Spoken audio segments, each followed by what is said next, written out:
PlayStation Experience has come and gone, and we know some information about Nintendo's controller for the NX. I'm Kevin McManus, and let's press X.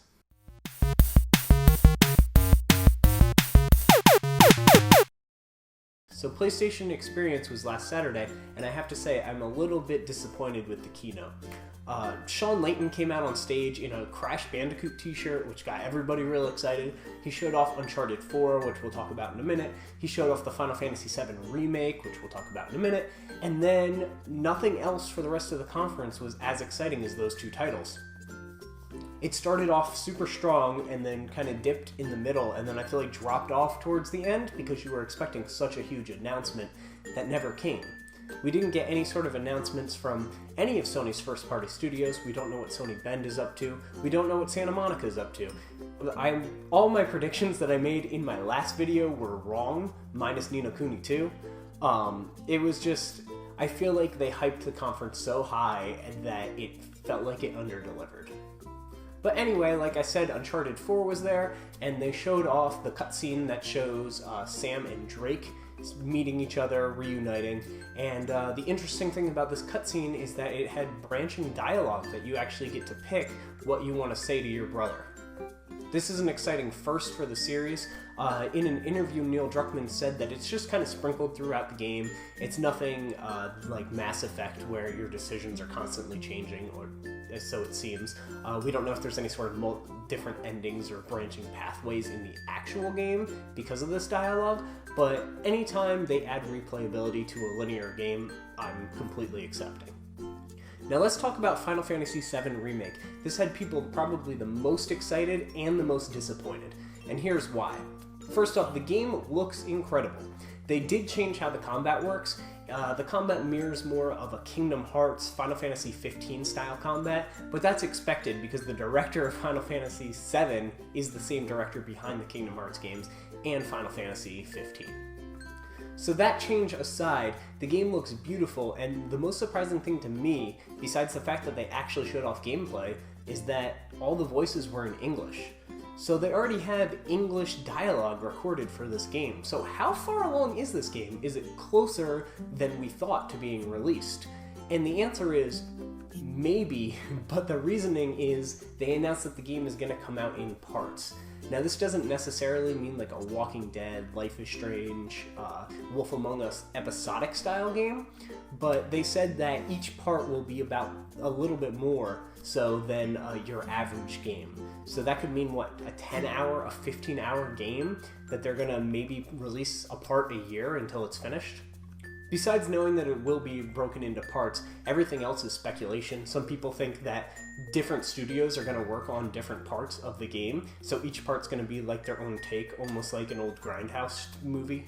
No matter what they do, people are going to complain, so they might as well take their vision of it and do it the best that they can. And speaking of Final Fantasy VII, the PC port has officially come to the PS4 and it released the day of the conference. The PC port is 1080p, it has upgraded textures, the character models look a lot better than the PS1 version, and it supports trophies. But the biggest change is that they added a cheat system, and this is the reason I'm actually going to pick up the game.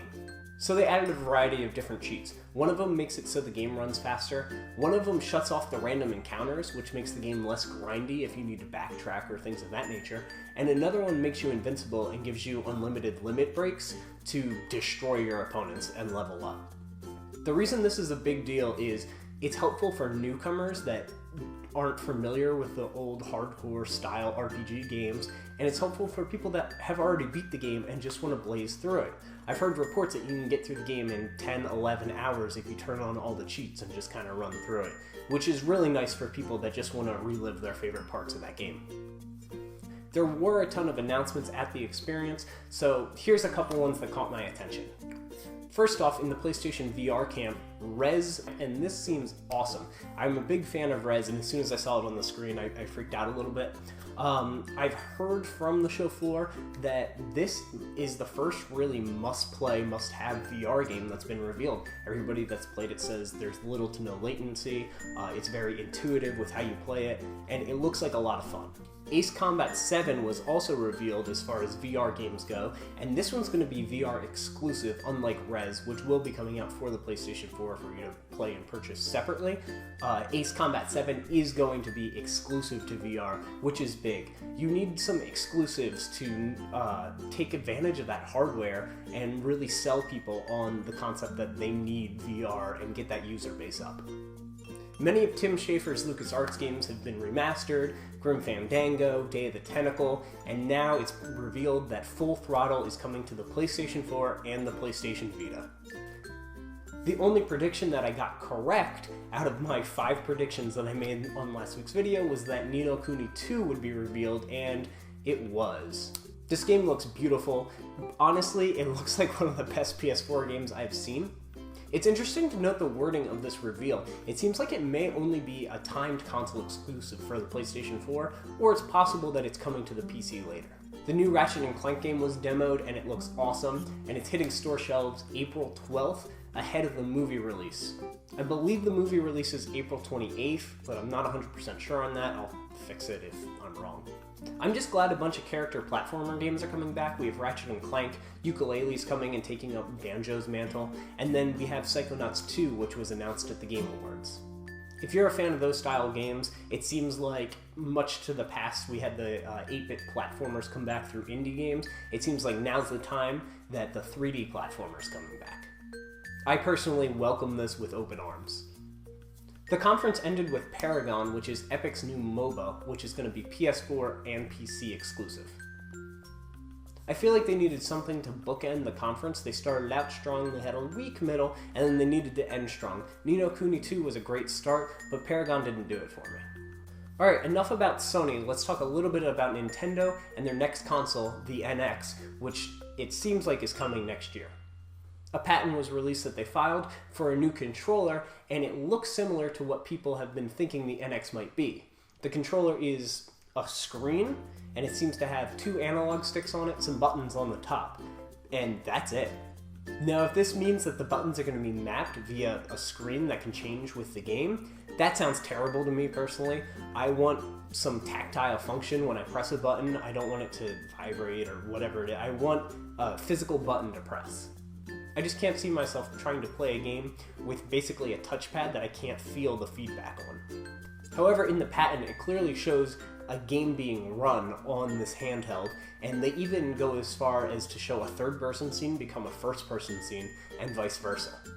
Either way, it's Nintendo. They do some really odd stuff. If you look at the Wii and the Wii U, they were totally different than their competition, and it seems like they're going to be doing that again with the NX.